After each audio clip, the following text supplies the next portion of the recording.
Pubco Studios in Oklahoma City. This is a signing day 2015 update. I'm Jenny Carlson. Jacob Unruh joins us on the phone. And Jacob, you've already been out and about in the state, venturing down to Lawton today for signing day ceremonies there. Who'd you see and where are they headed? I got up early and headed to Lawton, and we've got 12 kids down there for the football team signing national letters of intent, 3 Division I. The headline kids are obviously Jalin Barnett, one of the top-rated guards in the country, signing with Nebraska, following the footsteps of another former Lawton High graduate, Will Shields, who's just inducted to the Pro Football Hall of Fame, and then you've got Daryl Patterson, a defensive back, who signed with Kansas State, and Kalen Sadler, a wide receiver, who signed with Abilene Christian, following a quarterback who signed from there last year, Dallas Seeley. It was a loaded class. What really stood out about it was you've got Jalin Barnett, who had a chance to go to OU in Arkansas.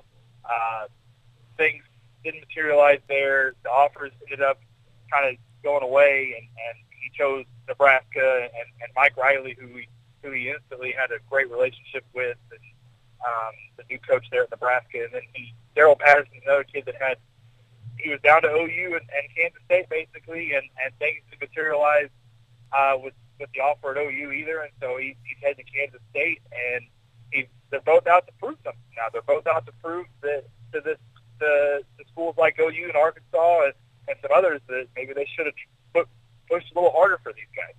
Well, Jacob, you mentioned offers maybe didn't materialize for those guys.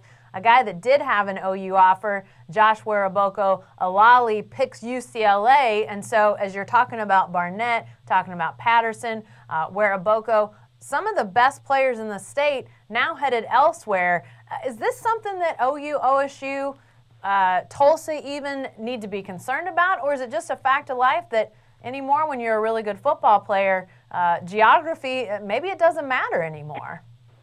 I think, you've got really good football players everywhere, and I think, OU really won Weraboko, and it hurts a little bit, but I don't think it's the end of the world. I think you're going to have to compete with these programs. I mean, when you've got kids like Weraboko and Barnett who have almost 30 Division I offers from Alabama all the way to Stanford, I mean, it's going to be, you're not necessarily the favorite all the time with these kids, even if they are local kids. Then you do have some good luck. You get Will Sunderland from Midwest City, a safety who burned the national champion Ohio State and stuck with the Sooners. And then you get a chance to flip a kid like Dahu Green, who was good to Louisville and Washington State, and now he's headed to the Sooners. And you get some wins like that, but you're going to have to deal with some losses. A guy that is also going to head out of state and wins the award for probably going the farthest, it sounds like, of all these guys. Jacob is a guy you're going to see sign later today out at Edmond Santa Fe, and that's J.R. Hensley. Looks like he's headed to Hawaii, huh? Yeah, and he's kind of been going back and forth for a few days, and the school emailed me this morning and said, hey, he's signing at Hawaii today, and looks like he's finally made that decision. I kind of got the hint last night on Twitter after he wouldn't tell me where he was leaning towards. I wanted to kind of keep it quiet, but then he started tweeting mahalo for his birthday wishes to his birthday yesterday, and I thought, that sounds like he's headed to Hawaii to me. And he's a kid that had been kind of talking to schools off and on throughout the last year.